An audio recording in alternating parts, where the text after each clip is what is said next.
bigger bags aren't necessarily always cheaper. A lot of times I'll try to buy my bulk items when I have a big deal, like let's say a $25 off a $150 grocery order. Just because I'm not buying a bulk quantity doesn't mean I'm not getting them on a good deal. Hey everyone, welcome back. I'm Carrie and this is Keep It Simple DIY. Today I want to talk about 10 items that I would buy if I was just starting out my bulk food storage.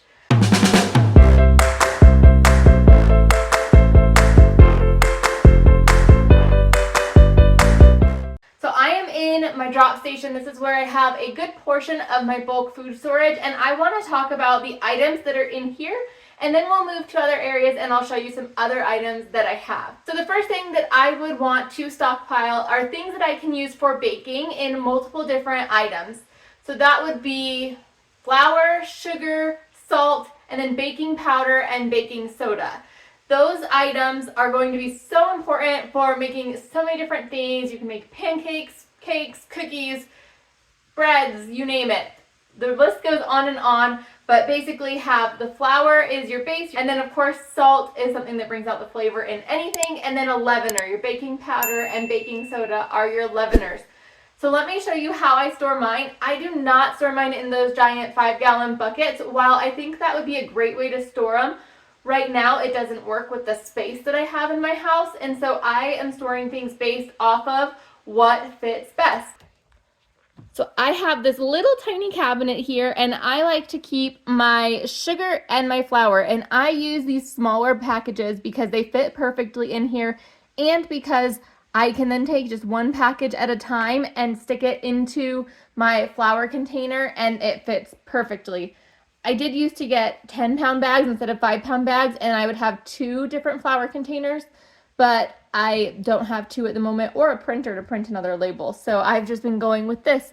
This isn't necessarily the cheapest way to do it, but this is what works with my space, and I don't have room for a 5-gallon bucket, so a 25-pound bag of flour really wouldn't work in my space. And then I have quite a bit more than just the leaveners and salt, but I do have some salt up here at the top, and then my leaveners here. Now with all of these items, just because I'm not buying a bulk quantity doesn't mean I'm not getting them on a good deal. A lot of times I'll try to buy my bulk items when I have a big deal, like let's say a $25 off a $150 grocery order. I will buy them then because I'm essentially getting a percentage off of every single item. Now next up on my list are of course rice and beans. Any kind that you would like to keep. These are items that don't go bad. You can keep dried forever. So any dry good that you can store is fantastic. Let me show you how I'm storing my rice and beans. Okay, this is not pretty, but this is the other side. So if I'm scooting back, this is the bottom part of my cabinet. I have all of my big pots and roasters in here. And then over here is where the flour and sugar was. And over here is where my rice and beans are. So I like to keep a variety of different beans. I have some black beans, pinto beans, navy beans. I also have 2 different kinds of rice here. I have a bag of basmati, and then I also have a bag of jasmine rice. And I usually like to stay 1 bag ahead on my rice. And then the beans, I just buy them as they're on sale and as I need them. I definitely won't need pinto beans for a long time because I have a 20-pound bag that isn't even opened yet. And then this last bag, that's pinto beans, and that one has already been opened. It's actually almost gone. And the size of bag that I buy is just dependent on how much they cost. Sometimes the bigger bags aren't necessarily always cheaper. Alrighty, we are over in my pantry now because the next item on my list is pasta. Pasta is another dry good that we can stock up on. It's relatively reasonable. You can get them on sale and then store them in your pantry as well. So in this cabinet, I have a bunch of different kinds of pasta. I also have some extra rice and some other grains. We can lump other grains into my pasta and rice, but for the purposes of the video, pasta is its own item. Now my next 2 items are canned fruits and canned vegetables.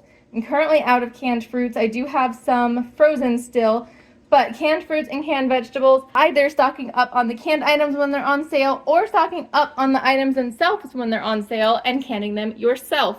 So now you have some basic baking supplies stocked up. You have rice and beans, you also have pasta, and you have fruits and vegetables. So now you have the base of a meal plus the fruit and vegetable. The only thing really that we need to stock up on then is protein. And if you are somebody who eats meat, meat is something that I would say to stock up on. Definitely want to stock up on meat when it's on sale or when you get a good deal on it for one reason or another.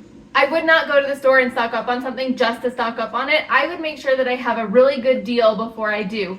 And I actually hit a really good deal on chicken recently, so if you haven't seen that video, make sure to go check it out. I'll have it linked up above. And those are the 10 items that I would recommend that you start building your stockpile with, because those are the items that are very easy to store, last a long time if stored properly, and could be used to build an entire meal just with them alone. So if you have any other tips and tricks, please leave them down below. If you're new here and you haven't yet subscribed, please do so. I'd love to see you. Please give this video a thumbs up. If you're interested in seeing more videos, I'll have some popped up at the end of this one, and I will see you next time. Bye-bye.